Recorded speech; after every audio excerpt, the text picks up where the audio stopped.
चीन बीच समंदर में शहर क्यों बना रहा है? कल्पना कीजिए कि आप समंदर के बीचों बीच हैं, चारों तरफ सिर्फ पानी ही पानी है, लेकिन अचानक आपको लहरों के ऊपर जमीन का एक टुकड़ा नहीं बल्कि कंक्रीट का एक पूरा शहर दिखाई देता है। एक ऐसा शहर जहां गगनचुंबी इमारतें, चमकती हुई सड़कें, पार्क हैं और आलीशान होटल। देखने में ये किसी तरह फ्यूचर दुनिया लगती है, लेकिन इस सपने को सच में जी रहा एक देश जिसका नाम है चीन। आज हम बात करेंगे चीन के उन मेगा प्रोजेक्ट्स की जिन्होंने कुदरत को चुनौती देकर समंदर का नक्शा ही बदल दिया है।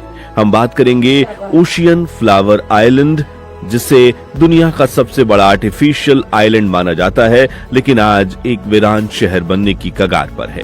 और सिर्फ यही नहीं, हम आपको ले चलेंगे साउथ चाइना सी के उन विवादित इलाकों में जहां चीन ने छुट्टियों के लिए घर नहीं बल्कि सूबी रीफ जैसे आर्मी फोर्ट बना दिए हैं, जहां आम लोगों का आना मना है और कोने कोने में लड़ाकू विमान और मिसाइलें तैनात हैं। आखिर चीन समंदर में ये नई जमीन से टुकड़े क्यों बना रहा है? क्यों अरबों डॉलर खर्च करने के बाद ये इमारतें खाली पड़ी हैं? और सबसे जरूरी सवाल, इसका भारत पर क्या असर पड़ेगा?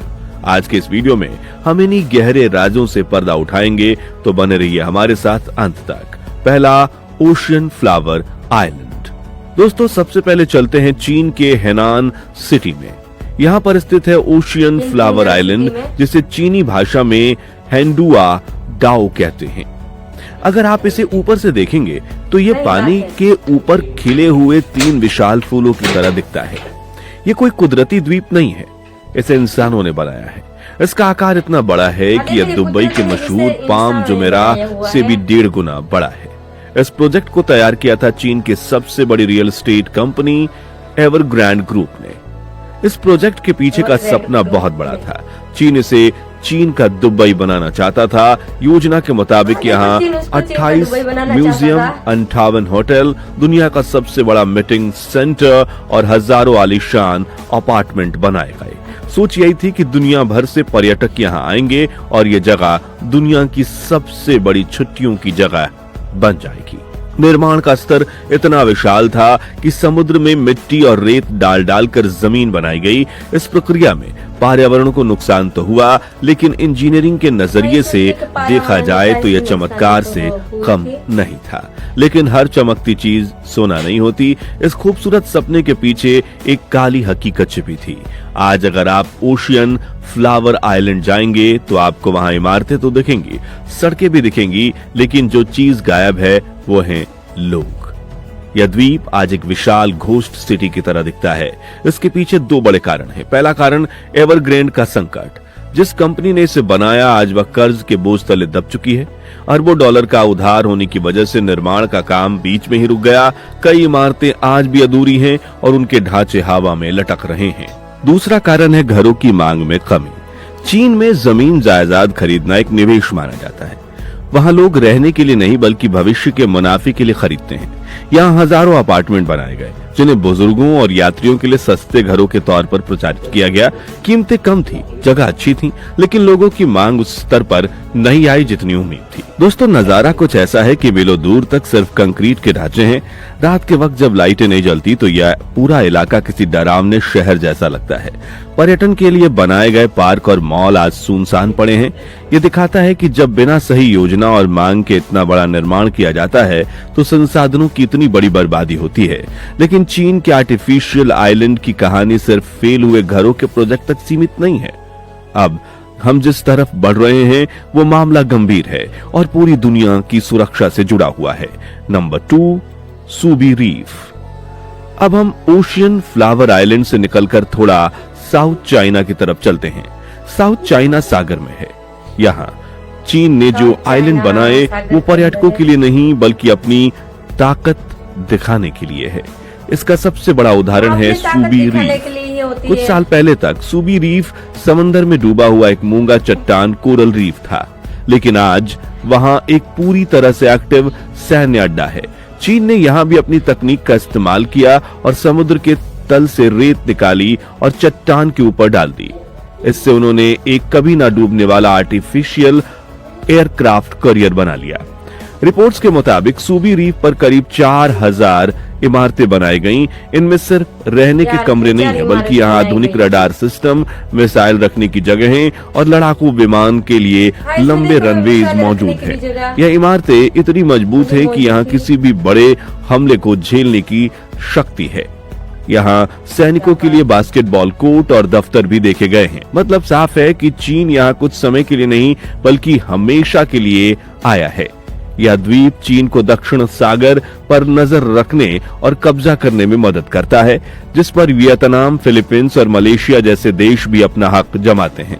जहां ओशियन फ्लावर आइलैंड एक फेल हुआ बिजनेस प्रोजेक्ट है, वहीं सूबी रीफ एक बेहद सफल सैन्य रणनीति का हिस्सा है। ये चीन की उस नीति को दिखाता है जिसके तहत जरूरत पड़ने पर आम नागरिक सुविधाओं को भी सेना के इस्तेमाल में लाया जा सकता है। भारत के लिए चिंता। अब सबसे बड़ा सवाल, चीन के इन निर्माण कार्यों का भारत पर क्या असर पड़ता है और आखिर हम क्यों इस पर बात कर रहे हैं? दोस्तों, इसे हमें 3 नजरियों से देखना होगा। पहला, स्ट्रेटेजिक घेराबंदी। चीन की ये द्वीप बनाने की रणनीति सिर्फ दक्षिण चीन सागर तक सीमित नहीं रहेगी। जानकारों का मानना है कि चीन हिंद महासागर में अपनी मौजूदगी बढ़ाना चाहता है, जिसे हम मोतियों की माला कहते हैं। इसके तहत चीन श्रीलंका, पाकिस्तान और मालदीव में बंदरगाह विकसित कर रहा है। अगर चीन ने कल को हिंद महासागर में भी बनावटी द्वीप या सैन्य अड्डे बनाने शुरू कर दिए तो यह भारतीय सुरक्षा के लिए एक सीधा खतरा होगा। अंडमान और निकोबार की कमान। भारत के पास भी एक बहुत बड़ा रणनीतिक ठिकाना है, अंडमान और निकोबार द्वीप समूह। सूबी रीफ को देखकर भारत को यह समझ में आ गया है कि यह भी हमें द्वीपों को आधुनिक करना होगा। पिछले कुछ सालों में भारत ने अंडमान में अपने सैन्य ढांचे को तेजी से बढ़ाया है। वहां हवाई पट्टियों को सुधारा जा रहा है और नौसेना के अड्डों को मजबूत किया जा रहा है ताकि मलाक्का स्ट्रेट पर नजर रखी जा सके, जहां से चीन का ज्यादातर व्यापार होता है। तीसरा, बुनियादी ढांचे का विकास। चीन के ओशियन फ्लावर प्रोजेक्ट से हमें यह सीख मिलती है कि सिर्फ अंधाधुंध निर्माण काफी नहीं। भारत आजकल बुनियादी ढांचे पर बहुत जोर दे रहा है, जैसे लक्षद्वीप विकास योजना। हमें ध्यान रखना होगा कि हम जो भी बनाए वह लंबे समय तक चले और घोस्ट सिटी ना बने। भारत का तरीका हमेशा कुदरत और विकास के बीच संतुलन बनाने का रहा है, जो कि एक बेहतर रास्ता है। भारत के लिए चीन के ये बनावटी द्वीप एक चेतावनी की घंटी की तरह हैं। ये दिखाते हैं कि भविष्य की लड़ाई सिर्फ सीमा पर नहीं बल्कि समुद्र के बीच बने इन कंक्रीट के द्वीपों पर भी लड़ी जाएगी। इसलिए भारतीय नौसेना का मजबूत होना आज पहले से कहीं ज्यादा जरूरी हो गया है। वापस आते हैं चीन पर। आखिर इतना पैसा पानी में बहाने का मकसद क्या है? ओशियन फ्लावर आइलैंड जैसे प्रोजेक्ट भले ही अभी वीरान लग रहे हों, लेकिन ये चीन की ताकत और आर्थिक महत्वाकांक्षा का प्रतीक थे। चीन दुनिया को दिखाना चाहता है कि वह इंजीनियरिंग में किसी से पीछे नहीं है, लेकिन इसकी कीमत बहुत भारी है। पर्यावरण के नजरिए से इन द्वीपों को बनाने के लिए हजारों साल पुराने मूंगा चट्टानों यानी कोरल रीफ्स को तबाह कर दिया गया। समंदर का इकोसिस्टम बुरी तरह प्रभावित हुआ, जिसका असर वहां के समुद्री जीवों पर पड़ रहा है। आर्थिक रूप से जब ऐसे प्रोजेक्ट फेल होते हैं तो देश की अर्थव्यवस्था पर दबाव पड़ता है। एवरग्रांड का संकट इसका सबसे बड़ा सबूत है। जब लोगों का पैसा डेड प्रोजेक्ट में फंस जाता है, वो बुजुर्ग जिन्होंने अपनी जिंदगी भर की कमाई यहाँ सस्ते घर के लालच में लगा दी, आज वो खुद को ठगा सा महसूस कर रहे हैं। वहीं दूसरी तरफ सूबी रीफ जैसे सैन्य प्रोजेक्ट पर खर्च किया गया पैसा स्ट्रेटेजिक इन्वेस्टमेंट माना जाता है। चीन का मानना है कि दक्षिण चीन सागर में नियंत्रण रखने से वह खरबों डॉलर के व्यापारिक रास्ते को नियंत्रित कर सकता है। जो एक तरफ ओशियन फ्लावर का पैसा डूब रहा है तो दूसरी तरफ सूबी रीफ पर ताकत बढ़ रहा है। अंत में आपका क्या मानना है? क्या भविष्य में हम समुद्र में ऐसे और भी शहर बसते हुए देखेंगे या फिर यह प्रोजेक्ट्स कुदरत के आगे दम तोड़ देंगे? और क्या भारत को भी अपने द्वीपों पर आक्रामक निर्माण करना चाहिए? अपनी राय हमें कमेंट सेक्शन में जरूर बताएं। अगर आपको ये वीडियो जानकारी भरी लगी हो तो इसे लाइक करें और दोस्तों के साथ शेयर करें। ऐसे ही दुनिया के रहस्यों से भरे वीडियो देखने के लिए हमारे चैनल को सब्सक्राइब करें और बेल आइकन दबाना ना भूलें। मिलते हैं